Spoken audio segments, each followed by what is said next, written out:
जब माता सीता बन गईं रणचंडी, एक समय की बात है कि भगवान श्री राम राजसभा में विराजमान थे। उसी समय विभीषण वहां पहुँचे। वे बहुत भयभीत और हड़बड़ी में लग रहे थे। सभा में प्रवेश करते ही वे कहने लगे, हे राम, मुझे बचाइए। कुंभकर्ण का बेटा मूलकासुर प्रलय मचा रहा है। अब लगता है न लंका बचेगी और न मेरा राजपाट। भगवान श्री राम द्वारा ढांढस बंधाए जाने पर विभीषण ने बताया कि कुंभकर्ण का एक बेटा मूल नक्षत्र में पैदा हुआ था, इसीलिए उसका नाम मूलकासुर रखा गया है। इसे अशुभ जानकर कुंभकर्ण ने जंगल में फिकवा दिया था।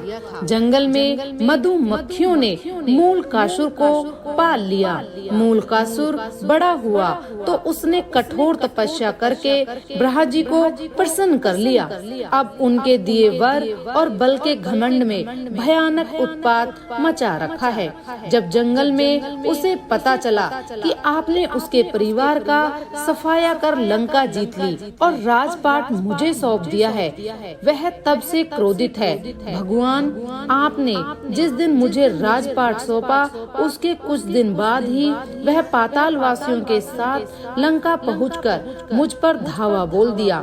मैं 6 महीने तक मुकाबला किया, पर ब्रह्मा जी के वरदान ने उसे इतना ताकतवर बना दिया है कि मुझे भागना पड़ा। अपने बेटे मंत्रियों तथा स्त्री के साथ किसी प्रकार सुरंग के जरिए भागकर यहाँ पहुँचा हूँ। उसने कहा कि पहले धोखेबाज भेदिया विभीषण को मारूंगा, फिर पिता की हत्या करने वाले राम को भी मार डालूंगा। वह आपके पास भी आता ही होगा। समय कम है, लंका और अयोध्या दोनों खतरे में है। जो भी उचित लगे तुरंत कीजिए। भक्त की पुकार सुन श्री राम जी हनुमान तथा लक्ष्मण सहित सेना को तैयार कर पुष्पक यान पर चढ़ झट लंका की ओर चल पड़े। मूलकासुर को श्री रामचंद्र के आने की बात मालूम हुई। वह भी सेना लेकर लड़ने के लिए लंका के बाहर आ डटा। भयानक युद्ध छिड़ गया और 7 दिनों तक घोर युद्ध होता रहा। मूलकासुर भगवान श्री राम की सेना पर अकेले ही भारी पड़ रहा था। अयोध्या से सुमंत्र आदि सभी मंत्री भी आ पहुँचे। हनुमान जी भी संजीवनी लाकर वानरों, भालुओं तथा मानुषी सेना को जिलाते जा रहे थे। सब कुछ होते हुए भी युद्ध का नतीजा उनके पक्ष में जाता नहीं दिख रहा था। अतः भगवान चिंता में थे। विभीषण ने बताया कि रोजाना मूलकासुर तंत्र साधना करने गुप्त गुफा में जाता है। उसी समय ब्रह्मा जी वहां आए और भगवान से कहने लगे, रघुनंदन, इसे तो मैंने स्त्री के हाथों मरने का वरदान दिया है। आपका प्रयास व्यर्थ ही जाएगा। हे श्री राम, इससे संबंधित एक बात और है, उसे भी जान लेना आपके लिए उत्तम है। जब इसके भाई बंधु लंका युद्ध में मारे जा चुके तो एक दिन इसने मुनियों के बीच दुखी होकर कहा, चंडी सीता के कारण मेरा समूचा कुल नष्ट हुआ। इस पर एक मुनि ने नाराज होकर उसे शाप दे दिया, दुष्ट, तूने जिसे चंडी कहा है वही सीता तेरी जान लेगी। मुनि का इतना कहना था कि वह उन्हें खा गया। यह देखकर बाकी मुनि उसके डर से चुपचाप भाग गए। तो हे राम, अब कोई दूसरा उपाय नहीं है। अब तो केवल भगवती सीता ही इसका वध कर सकती है।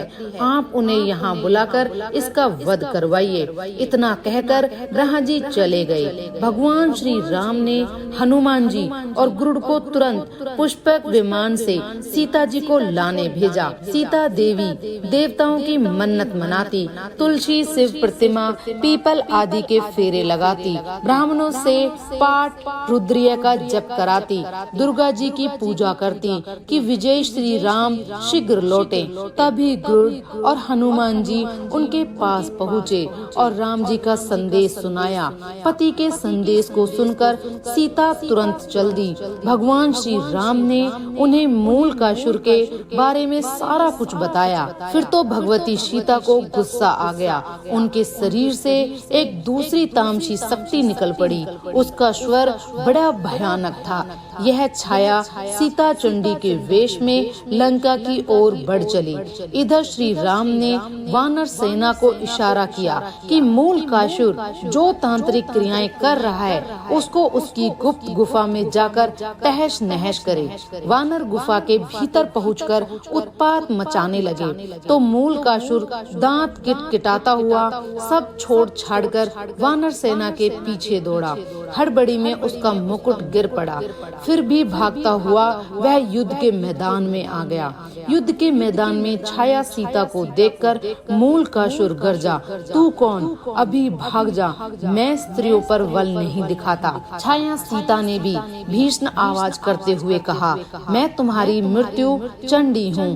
तूने मेरा पक्ष लेने वाले मुनियों और ब्राह्मणों को खा डाला था, अब मैं तुम्हें मारकर उसका बदला चुकाऊंगी।